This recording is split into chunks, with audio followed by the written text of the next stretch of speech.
Baik, bismillahirrahmanirrahim. Assalamualaikum warahmatullahi wabarakatuh.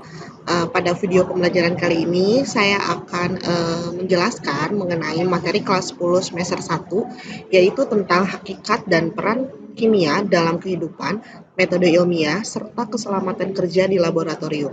Sebelumnya, perkenalkan nama saya Nursida Sutantri, guru kimia SMA Negeri 4 Bandung. Oke, baik. Di sini hal mendasar yang akan kita pelajari yang pertama adalah hakikat dan peran ilmu kimia dalam kehidupan serta metode ilmiah. Yang terakhir adalah keselamatan kerja di laboratorium. Nah, gambar di samping merupakan gambar yang menunjukkan pengolahan limbah dengan sistem IPAL. Apa IPAL itu? Ya, industri pengolahan air limbah seperti itu, ya. Nah, yang pertama kita masuk ke hakikat dan peran ilmu kimia dalam kehidupan serta metode ilmiah. Nah, ada 3 hal yang akan kita pelajari di yang pertama ini. Yang pertama adalah hakikat ilmu kimia, yang kedua adalah peran ilmu kimia dalam kehidupan, dan yang terakhir adalah metode ilmiah. Baik, kita lihat yang pertama. Nah, hakikat ilmu kimia. Nah, apa sih yang dimaksud dengan ilmu kimia itu? Kalian tentu sudah belajar kimia, sudah mengenal kimia itu dari SMP. Nah, ilmu kimia itu pada hakikatnya adalah ilmu yang mempelajari susunan materi, ilmu yang mempelajari struktur materi, ilmu yang mempelajari sifat materi, dan ilmu yang mempelajari perubahan materi. Jadi kalau disimpulkan atau dipersingkat, hakikat ilmu kimia itu adalah ilmu yang mempelajari susunan, struktur, sifat, dan perubahan dari suatu materi. Nah, apa itu materi? Jadi materi itu adalah sesuatu yang memiliki massa dan volume seperti itu, ya. Nah, kemudian yang kedua adalah peran ilmu kimia dalam kehidupan. Nah, mungkin kalian sering berpikir bahwa yang namanya kimia itu adalah zat yang berbahaya. Nah, padahal tidak selalu seperti itu. Kimia itu sangat bermanfaat atau sangat berperan dalam kehidupan kita. Dalam hal apa saja? Baik. Nah, di sini ada 4 hal yang akan dibahas. Yang pertama adalah cabang ilmu kimia, manfaat ilmu kimia di berbagai bidang, peran ilmu kimia dalam menyelesaikan masalah global, dan terakhir adalah karir di bidang kimia. Nah, cabang ilmu kimia ada apa aja tuh? Baik, kita lihat. Nah, ini adalah cabang-cabang dari ilmu kimia. Jadi ada kimia organik, anorganik, kimia analitik, biokimia. Mungkin kalian pernah melihat ini sampah organik, ini sampah anorganik. Nah, apa sih bedanya? Oke, baik kita lihat kalau kimia organik itu belajar apa. Jadi di kimia organik itu nanti kita akan mengkaji struktur, komposisi, reaksi, dan sintesis senyawa organik kayak alkohol, karbohidrat, bensin, protein, lemak, dan lain sebagainya. Nah, sedangkan kalau kimia anorganik itu lebih ke mengkaji senyawa anorganik, sifat dan pembuatannya. Misalnya garam dapur, mineral, senyawa logam, material yang ada di bumi ini seperti itu. Lanjut ke kimia analitik. Kalau kimia analitik itu lebih ke apa ya? Perhitungan secara kualitatif ataupun kuantitatif yang berkaitan dengan pengembangan dan aplikasi peralatan-peralatan analitik seperti itu. Dan kemudian biokimia, kalau biokimia itu lebih ke apa ya? Berkaitan dengan biologi, jadi biologi dengan kimia disatuin jadi biokimia. Nah, di sini nanti kita belajar khususnya itu sifat dan komposisi suatu senyawa dalam makhluk hidup serta hasil perubahannya. Misalnya kayak karbohidrat, protein, lemak, vitamin, enzim. Nah, ini memang berhubungan juga dengan kimia organik untuk biokimia ini. Nah, selanjutnya ada yang dinamakan kimia lingkungan. Nah, kimia lingkungan juga itu pasti mengkaji masalah-masalah yang ada di lingkungan, misalnya pencemaran, penanganan limbah atau sampah, dan pengadaan air bersih itu seperti apa prosesnya. Lalu kimia farmasi, kalian sering mendengar apa sih istilah farmasi? Ya, itu lebih ke obat-obatan, terus misalnya ke kecantikan kayak gitu ya. Nah, di sini juga mengkaji tentang isolasi zat aktif suatu bahan alam atau pembuatan sintesis atau pengembangan bahan alam yang berkhasiat untuk obat nantinya. Itu adalah kimia farmasi. Lanjut kimia fisik. Nah, kimia fisik itu lebih ke apa ya? Kimia digabung dengan fisika gitu. Nah, kayak gimana itu? Nah, jadi kita melihat kimia berkaitan dengan ilmu fisika seperti kayak energi, yang menyertai suatu reaksi kimia. Sifat fisikanya gimana, sifat kimianya gimana, serta perubahan kimianya seperti apa kayak gitu. Lalu ada yang namanya kimia pangan. Di sini lebih ke mengkaji bidang pangan, bisa juga dikaitkan dengan reaksi kimianya, sifat fisiknya, dan sifat kimianya, serta perubahannya juga kayak gimana. Dan kemudian adalah kimia inti. Nah, kimia inti ini mengkaji tentang penelitian zat-zat radioaktif, penanganan dan pemanfaatannya dalam bidang kedokteran, pertanian, dan hidrologi seperti itu. Nah, di kimia inti juga bisa kita mempelajari apa itu yang dimaksud dengan reaksi fusi, fisi, terus yang dinamakan bom atom itu kenapa bisa seperti itu, kenapa bisa meledak dengan sangat cepat. Nah, itu ada reaksi-reaksi kimia di dalamnya seperti itu. Selanjutnya, manfaat ilmu kimia di berbagai bidang kehidupan itu sangat banyak. Ya, ada bidang kedokteran, misalnya untuk obat-obatan, bidang pertanian untuk pembuatan pupuk dan pestisida. Ini contoh aja ya. Kemudian ada bidang geologi, ini penentuan unsur-unsur yang terkandung di dalam suatu bebatuan atau misalnya benda-benda alam. Lalu ada bidang teknik sipil. Nah, ini mempelajari kelebihan dan kekurangan suatu material bangunan. Nah, ini contoh dari pupuk yang biasanya itu membantu untuk pertumbuhan tanaman. Lanjut, ini ada manfaat ilmu kimia di bidang kehidupan lainnya. Coba kalian perhatikan gambar berikut. Di sini ada gambar ya sidik jari. Sidik jari setiap orang itu apakah sama? Ya, berbeda dan pasti khas. Nah, sidik jari ini kira-kira di dalamnya ada ilmu kimianya nggak? Ada, sudah pasti ya. Nah, jadi untuk yang sidik jari ini, yang mungkin ini pemeriksaan sidik jari ini adalah pemanfaatan ilmu kimia di bidang hukum seperti itu ya. Nah, ini pakai larutan AgNO3. Nah, ini kelewat yang nomor 5 adalah bidang biologi. Jadi sama itu kayak di biokimia tadi ada penentuan sifat suatu senyawa, strukturnya, karbohidrat, protein, dan lain sebagainya. Lalu ada bidang mesin, ini juga sama mempelajari sifat dan komposisi logam yang baik untuk pembuatan mesin. Ini di dalamnya pasti ada ilmu kimianya. Lanjut, ada peran ilmu kimia dalam menyelesaikan permasalahan global. Nah, ini ya contohnya mungkin kalian pernah lihat di Indonesia ada nggak ya? Nah, mungkin kalau di luar negeri sudah banyak. Nah, apa itu peran ilmu kimia dalam menyelesaikan masalah global?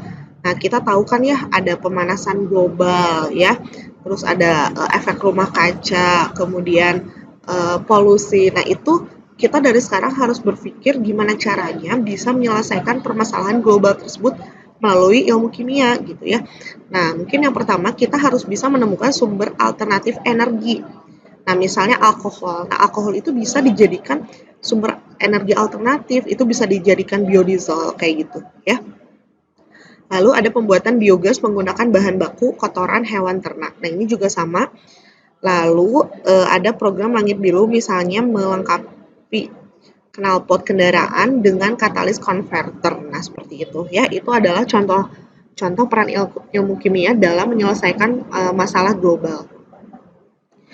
Lalu, kalian kalau bertanya-tanya, buat apa sih belajar kimia itu? Nah, pasti kan hubungannya dengan prospek kalian setelah sekolah ya. Itu hubungannya dengan karir kalian. Nah, karir di bidang kimia itu ada apa aja? Yang pertama, bisa jadi pengendali mutu dalam industri kimia. Nah, itu udah pasti. Biasanya jadi minimal jadi QC lah ya. Quality control misalnya dalam suatu lab itu berhubungan dengan orang kimia. Kemudian bisa jadi berkarir di bidang industri produksi petrokimia. Nah, misalnya di minyak, tambang itu pasti ada kimianya. Kemudian ada peneliti di laboratorium dan pusat pengembangan milik pemerintah, misalnya di BPOM, di LIPI, misalnya itu ya. Jadi peneliti itu pasti orang kimia itu biasanya dibutuhkan. Dan yang terakhir bisa jadi juga karir di bidang kimia itu bisa jadi tenaga pendidik di bidang kimia lingkungan pendidikan, misalnya jadi guru, jadi dosen, jadi peneliti, bisa jadi instruktur gitu ya, melatih guru-guru di bidang kimia seperti itu ya.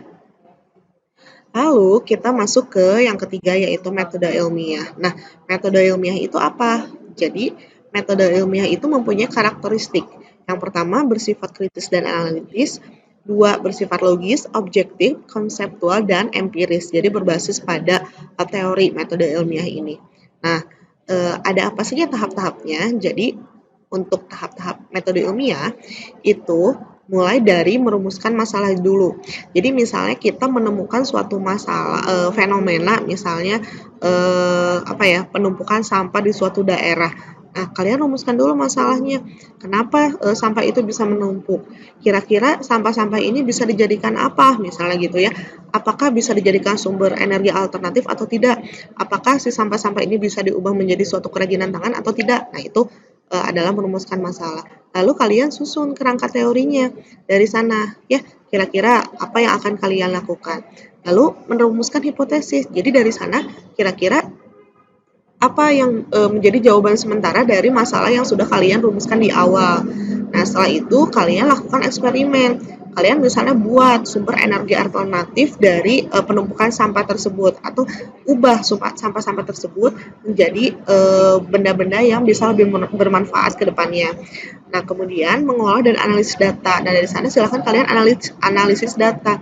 Misalnya dari sampah 1.000 ton plastik misalnya, bisa diubah menjadi suatu kerajinan tangan itu apa saja, menjadi berapa buah seperti itu ya.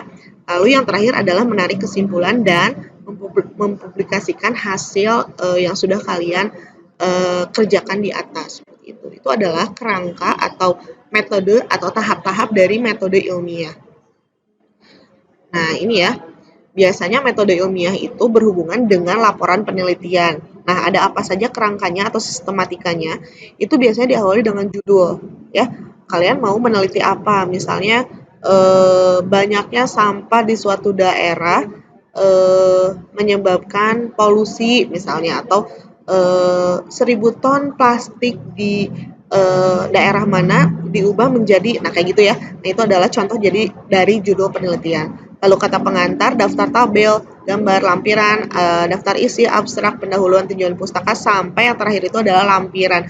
Nah, di lampiran ini biasanya kalian melampirkan kayak dokumentasi, kayak gitu ya, dokumentasi hasil kegiatan dan lain sebagainya.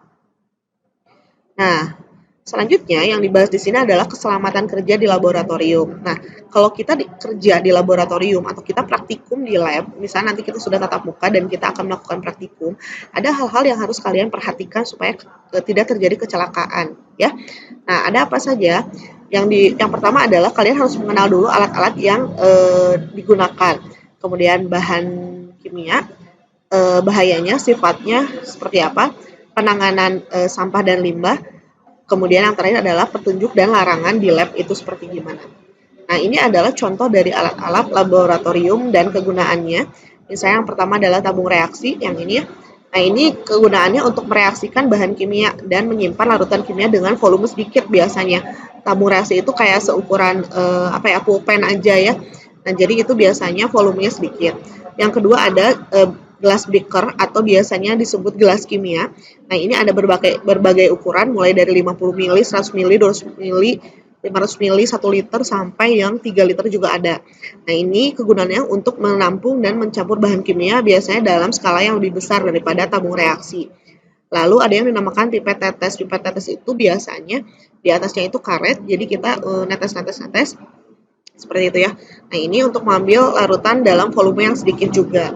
Lalu ada yang dinamakan gelas ukur. Gelas ukur ini untuk mengukur volume larutan. Gelas ukur ini mulai dari 5 mili, 10 mili, 25 ada, 50 ada, 100 ada, sampai 1 liter pun ada gelas ukur ini. Tergantung kebutuhan kita itu butuhnya berapa liter. Lalu ada yang dinamakan labu ukur. Labu ukur ini untuk membuat suatu larutan dengan konsentrasi tertentu.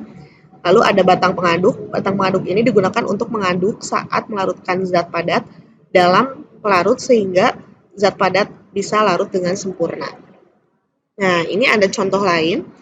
Ada yang dinamakan rak tabung reaksi. Jadi, kalau ada tabung reaksi berarti ada raknya dong. Nah, ini digunakan untuk tempat kita meletakkan tabung reaksi. Lalu ada yang dinamakan pembakar spiritus. Ini pernah kalian lakukan mungkin atau kalian pakai ketika SMP. Ini untuk alat pembakar. Lalu ada corong kaca, itu mirip kayak corong-corong yang ada di dapur ya, cuman itu terbuatnya dari kaca. Kemudian ada Erlenmeyer, ini untuk mencampur larutan. Ada penjepit tabung reaksi, Jadi nanti si yang bolong ini itu untuk si tabung reaksinya gitu ya. Lalu ada mortar dan alu. Nah, ini mortar dan alu tuh kalau di dapur tuh coet jeung wutu. Ya. Nah, ini gunanya untuk menggerus atau menghaluskan bahan-bahan kimia yang bentuknya padat seperti itu. Nah, kemudian ada bahaya dari bahan kimia, sifatnya dan simbolnya seperti apa. Jadi kalian harus memahami kalau lambangnya itu kayak tengkorak gini, ini apa artinya gitu ya. Kalau misalnya ini kayak ada api terbakar, itu apa artinya. Nah, itu harus memahami dari sekarang. Nah, ini kalau yang kayak gambar tengkorak ini itu adalah beracun atau toksik. Contohnya adalah merkuri, gas klorin, sianida. Lalu ada ini kayak gambar apa ya, petasan gitu ya. Petasan yang meledak. Nah, ini sifatnya itu eksplosif atau mudah meledak. Contohnya amonium nitrat, nitroselulosa. Nah, perlu kalian ketahui kemarin yang apa ledakan di Libanon ya, kalau nggak salah Libanon ya. Nah, itu tuh karena apa? Iya, itu karena amonium nitrat gitu ya. Nah, itu mungkin amonium nitrat yang sudah tersimpan lama sehingga tidak kuat untuk meledak, nah akhirnya meledak seperti itu. Lalu ada ini kayak api, ini apinya flammable atau mudah terbakar. Lalu ini ada kayak apa ya? Kayak piringan tapi selang-selingnya nggak ada. Ini artinya radioaktif. Radioaktif itu bisa apa ya? Kayak menyebabkan radiasi kepada tubuh kita gitu. Lalu ada ini kayak api juga, cuman ini artinya oxidizing atau pengoksidasi, jadi mudah terbakar juga sama. Kalau yang ini mudah menyala ya, kalau ini mudah terbakar. Dan yang tanda X itu adalah berbahaya atau harmful ya. Jika masuk melalui pernapasan itu tidak boleh, bisa menimbulkan kematian seperti itu. Nah, lalu ini ada kayak ada gambar tangan gitu ya. Ini korosif. Korosif artinya bisa menimbulkan luka pada kulit kita. Nah, contohnya adalah asam nitrit, asam sulfat yang pekat ya. Jadi asam sulfat yang pekat itu kurang lebih konsentrasinya 18 molar. Ketika kena tangan kita akan mudah terbakar gitu ya. Atau minimal panas lah ya, hangat gitu. Kemudian ini ada X ya, itu adalah iritan, menyebabkan iritasi dan ini akan menimbulkan bahaya bagi lingkungan seperti itu. Lalu ini petunjuk umum untuk menangani pembuangan sampah. Nah, bisa dilihat kalau fine chemical maksudnya baik-baik aja, terus konsentrasi larutannya itu rendah, itu bisa dibuang ke saluran langsung dengan dialirkan air gitu ya, atau ke tempat sampah kayak gitu. Kalau larutan basah harus dinetralkan terlebih dahulu. Biasanya itu dinetralkan dulu dengan asam baru bisa dibuang. Kemudian kalau larutan asam sebelum dibuang itu larutan harus dinetralkan dulu sama ya. Apalagi kalau yang pekat. Oke, kemudian kalau pelarut itu dibuangnya melalui saluran pembuangan itu yang tidak mengandung halogen. Lalu kalau bahan mengandung merkuri, nah itu ya. Jadi itu harus ekstra hati-hati. Kalian tahu kan termometer? Nah, termometer itu di dalamnya adalah raksa. Raksa itu merkuri. Itu harus hati-hati jangan sampai kena kulit kita gitu ya, soalnya berbahaya kayak gitu. Lalu ada bahan radioaktif. Nah, ini harus penanganan khusus. Biasanya sih bahan radioaktif itu nggak ada sih kalau di lab kita. Biasanya itu ada di lab radiologi kayak gitu ya, di lab rumah sakit tuh biasanya ada. Lalu adalah ada air pembilas. Nah, air pembilas ini harus bebas merkuri, sianida, amoniak, minyak, lemak, bahan beracun, dan bahan bahaya lainnya sebelum dibuang ke saluran pembuangan. Nah, ini petunjuk umum ya kalau terjadi kebakaran di lab. Jadi kalau nyala apinya kecil, silahkan lakukan pemadaman dengan APAR ya, alat pemadam api ringan. Kemudian jangan lupa matikan sumber arus ya, dan lokalisasi api supaya tidak merembet ke area bahan mudah terbakar. Artinya kita harus segera apa ya, menyelamatkan bahan-bahan yang mudah terbakar gitu supaya tidak diserang oleh api. Terus kalau api udah mulai besar, jangan coba memadamkan api dengan APAR. Kalian mungkin bisa amit-amit sih ya, jangan sampai, kita mungkin bisa panggil pemadam kebakaran.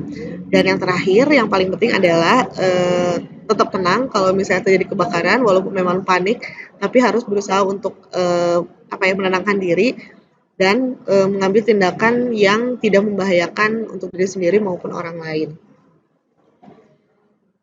Nah, hal-hal yang perlu diperhatikan di laboratorium ketika praktikum nanti, itu yang pertama harus membaca petunjuk praktikum terlebih dahulu. Jadi kalian ketika mau praktek itu harus tahu dulu kalian tuh ke lab itu mau ngapain gitu. Jadi nggak hanya yang apa ya, kepala kosong, aku di lab mau praktikum tapi nggak tahu praktikumnya apa. Nah itu harus baca dulu kayak gitu ya.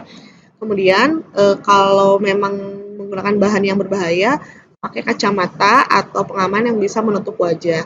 Lalu jangan pakai kontak lens, pakai sarung tangan kalau misalnya diperlukan, terutama bahan-bahan yang korosif terhadap tangan. Lalu selama bekerja di lab itu harus menggunakan jas lab, itu wajib dan harus dikancing gitu ya. Kemudian kalau yang perempuan yang nggak pakai kerudung dan rambutnya panjang itu harus diikat rambutnya, terus tidak boleh makan dan minum di lab. Kenapa nggak boleh? Karena ya pasti makanan dan minuman kita akan terkontaminasi dengan eh, alat-alat bahan-bahan lab tersebut. Lalu harus menjaga kebersihan meja praktikum, pastikan bahwa keran gas tidak bocor sewaktu hendak menggunakan bunsen, pastikan keran air itu harus tertutup sebelum dan sesudah melakukan praktikum. Terus jagalah agar semua senyawa dan pelarut itu jauh dari mulut, kulit, mata, dan pakaian kita. Terus kalau misalnya kalian kena bahan kimia, tenang, jangan panik, ya langsung aja cuci tangan gitu ya. Nah, apabila kulit kalian kena nih, nah jangan digaruk-garuk, soalnya itu biasanya nyebar gitu ya. Dan segera bersihkan dengan air bersih seperti itu ya. Nah, mungkin itu saja penyampaian materi kimia kelas 10 bab 1 ini. Terima kasih